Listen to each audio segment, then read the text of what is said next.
The next demonstration is covering the face frame.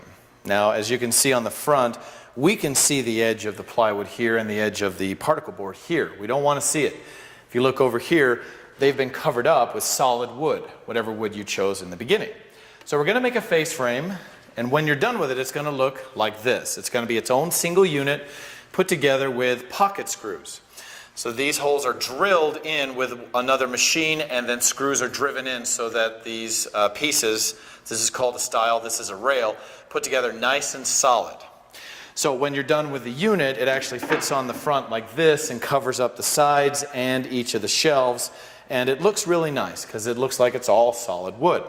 So first thing, we need to take some raw wood and get it squared up and cut into thin strips, and then we'll get them put together with the pocket screws. So here at the upcut saw, we're going to cut the rough size for your face frame. So here are your dimensions. For a single drawer nightstand, you need one piece 24 inches long and another piece, one piece that is 14 inches long. So 24 and 14. If you're doing a double drawer nightstand, then the long pieces cut 30 and 14. Now, when you grab some lumber out of the back, you're looking for stuff that is wide enough so I can get 3 strips of wood out of it if possible. I have wood that is this wide and wood that's this wide. Just, get enough wood so that you have enough. Now, sometimes you can find pieces in the bins that will fulfill your needs. It just depends on the time of year, how many students have gone through. Most of you will probably just grab a long piece out of the back, and that's fine. But make sure you got the right wood. This is alder, and that's what I wanted. Now, if you've got a raw piece from the back, this is a factory end. We always want to cut that off. Take a quick look. I don't see any big cracks. Oh, yep, there's one right there. The crack goes to here, so I want to cut it off to here. Resist the temptation to cut it here. You're wasting almost 10 inches of wood by doing it. Just enough to get rid of the crack and then throw it away. Any waste that you have with crack splits or knots, nobody wants to use them. That's why you cut it off. So please don't put them in the bin. Put them in the trash. All right, so there's my cut. I don't need to measure anything. I'm just going to eyeball it. I've already turned it on. Make sure that both brakes are undone. Turn, turn. There. Now it will turn on, and then we can cut. So I'm just guessing. That's about enough. It's about my crack plus an inch. All right, so push it out. If I could easily break it in my hand, then I know the crack continues. I'll cut off some more. I can't break it, throw it away, and now I can make my cut. There's 24. And then 14.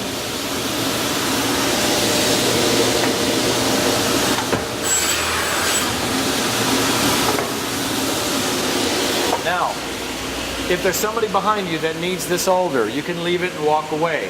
If there's nobody that wants it, put it in the right bin. If it's short enough to go in these bins, put it in there.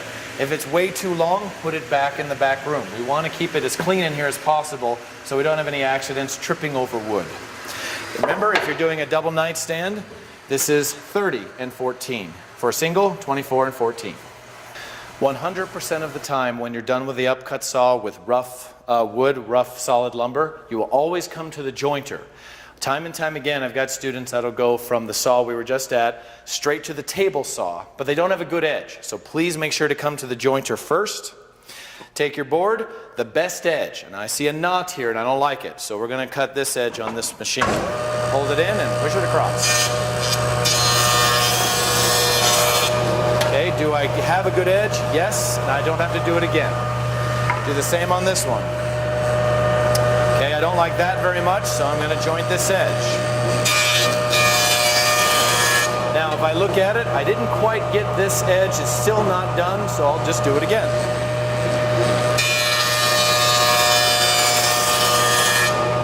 Good. Now I've got a nice straight edge. I'm ready for the next step. The next machine is the table saw. Here are your widths. For the long pieces, I need to cut them to rip them. That means cutting with the grain at 1 5/8. That's 1/8 of an inch bigger than 1 1/2. The short ones I want at 1 1/2 exactly. Now, why the difference? Well, here's the face frame. We need to make the whole frame a little bit bigger than the actual nightstand. And the reason is simply because it's too easy to make it too small. Too small is really hard to fix. Too big is easy. So we cut that with a router, and I'll show you that a little bit later. So these long strips, we're going to make them 1/8 of an inch wider than they should be, and then we'll trim it down to size, perfect for your particular nightstand. All right? Now, on the 2 table saws that we use to rip, I have a black line marked on the ruler here at 1 5/8, so you just got to look for it. It's 1 1/2 and 2 more lines. So there's 1 1/2 plus 2 more lines.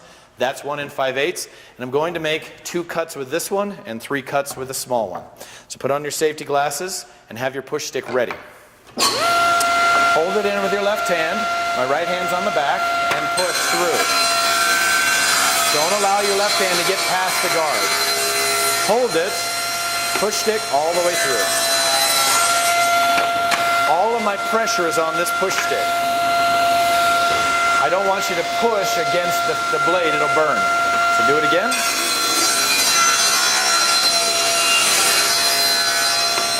I could really just do it like that. There. There's my 2 long ones. The blade is still running. I'm just going to move it to 1 1/2. There's 1 1/2. And I'm going to cut 3 times on this one.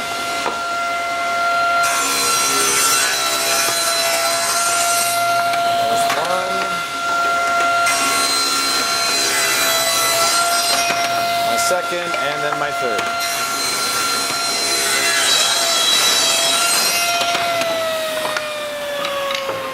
Okay, now check what I've got left. Is it wide enough to make another cut? It is not. It's close, but it's a little bit smaller than what I actually need. If it's too narrow, go ahead and throw it away in the trash. If it is wide enough to make another cut, leave it here next to the saw. Somebody else could use it. There's enough here on the big one to make 1 more cut. So I'm just going to leave it here. Somebody may be using alder and maybe short 1 piece. But you should have 5 pieces for a single nightstand, 6 pieces for a double. You'll have 4 of these for a double nightstand. If I need to go and cut another piece of wood to get my 4th, that's fine. Go ahead and cut back on the upcut and joint it and come back here. Now it's time that we run your pieces through the planer. We need to make them a little bit thinner. Now ideally we're going to have them at 3/4 of an inch thick. So what we do is we plane them down to 13/16 of an inch. That's 1/16 thicker than that. And then we assemble the whole thing and then run the whole thing through the wide belt sander for the remaining 1/16 of an inch. And to do that, you need to remember how to set it.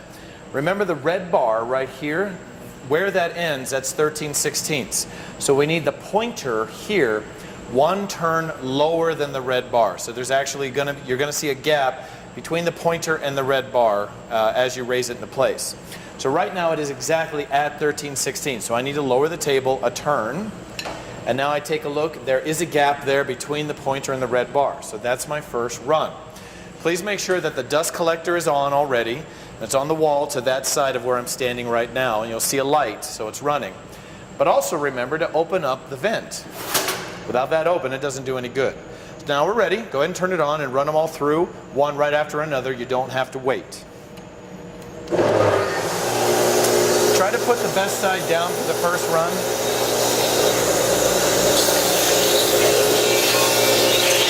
And I try to keep sawdust from underneath the board. That's why I'm always blowing away the sawdust before I cut.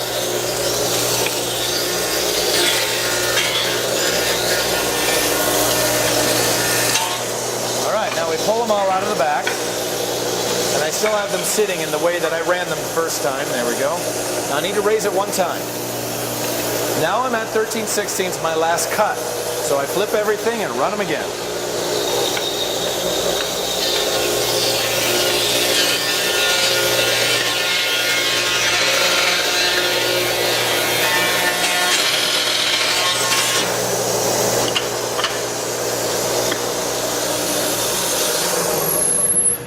Most of the time, you will not need to use the brake to shut it down.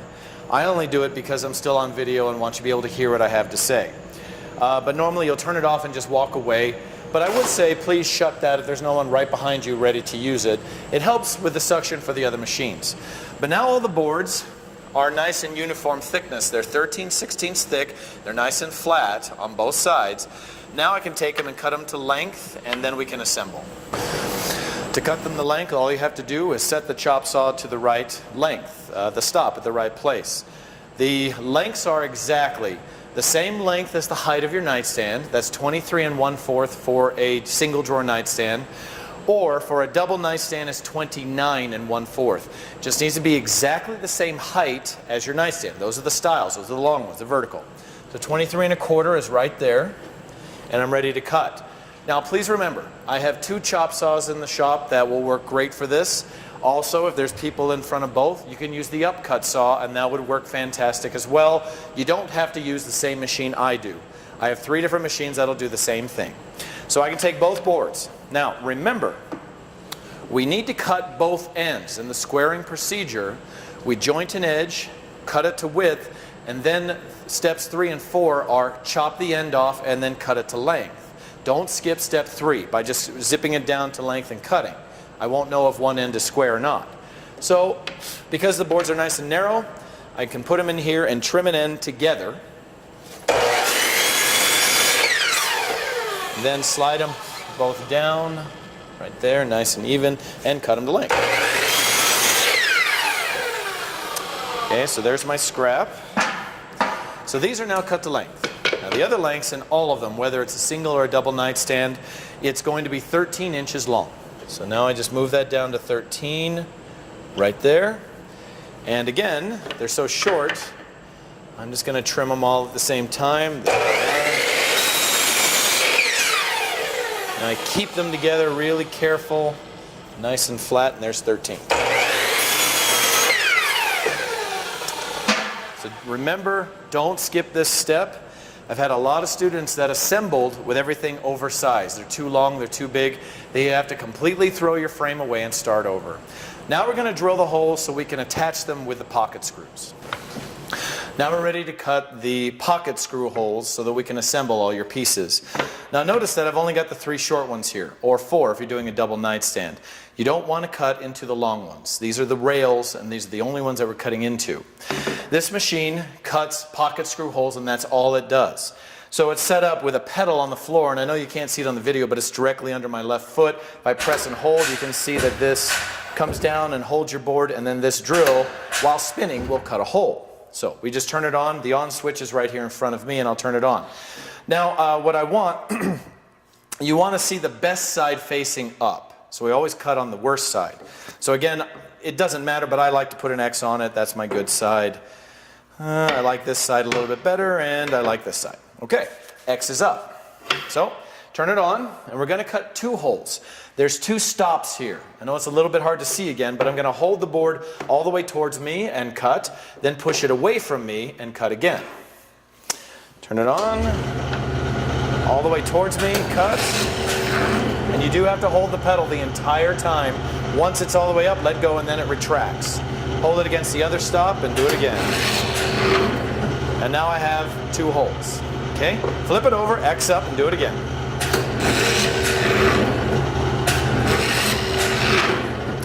Now I've also found that when you cut, if you hold it very lightly, the blade likes to move it away. Let's see if I can demonstrate that.